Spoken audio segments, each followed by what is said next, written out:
Monsieur Macron, je ne suis pas venu ici pour vous flatter. Je ne suis pas venu pour adoucir mes mots, ni pour parler en politesse creuse. Je suis venu pour dire la vérité, car le temps des demi-vérités, des silences et des compromis sans courage est terminé. Pendant des siècles, l'Afrique a été traitée comme un terrain de jeu pour les puissances étrangères, une terre à exploiter, un peuple à diviser, un continent à contrôler. Vous appelez cela un partenariat. Nous appelons cela domination. Vous appelez cela aide. Nous appelons cela dépendance. Vous appelez cela démocratie. Nous appelons cela soumission. Mais aujourd'hui, je le dis, ces jours sont révolus.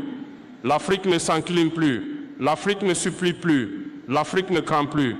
Je parle non seulement en tant que chef d'État du Burkina Faso, mais comme témoin de la souffrance de nos villages, de la faim de nos enfants, du silence des voix qui ont été volées.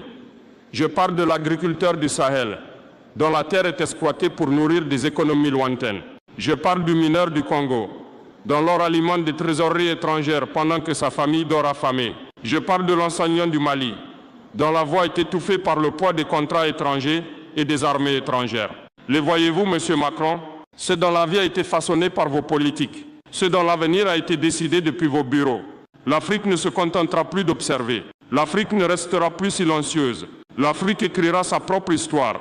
Et elle sera écrite avec le sang, le courage et la vision de ses propres peuples. Je le dis à haute voix, l'Afrique ne demande pas la permission d'exister. L'Afrique revendique sa juste place dans ce monde. Nous ne laisserons plus l'histoire s'écrire sans nous, ni le destin nous être volé. Nous sommes là, nous sommes éveillés et nous sommes unis. Et à la jeunesse, non seulement du Burkina Faso, mais de toute l'Afrique, le temps est venu de parler, le temps est venu de se lever, le temps est venu de récupérer votre héritage, votre dignité et votre futur. Que le monde entende ceci clairement. L'Afrique n'a plus peur. L'Afrique n'est plus silencieuse. L'Afrique ne se laissera plus jamais réduire au silence.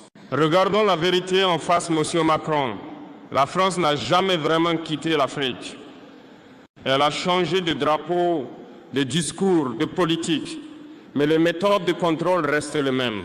Pendant des décennies, des dirigeants choisis par l'étranger ont été installés, promettant progrès et stabilité, mais servant en réalité des intérêts étrangers. Les banques contrôlées de loin ont dicté le destin de nos nations. Les mines et les ressources, l'or, l'uranium, les diamants ont été pillés, tandis que les villages restaient dans l'obscurité, tandis que les enfants avaient faim, tandis que les mères pleuraient pour de l'eau. Souvenons-nous de l'histoire.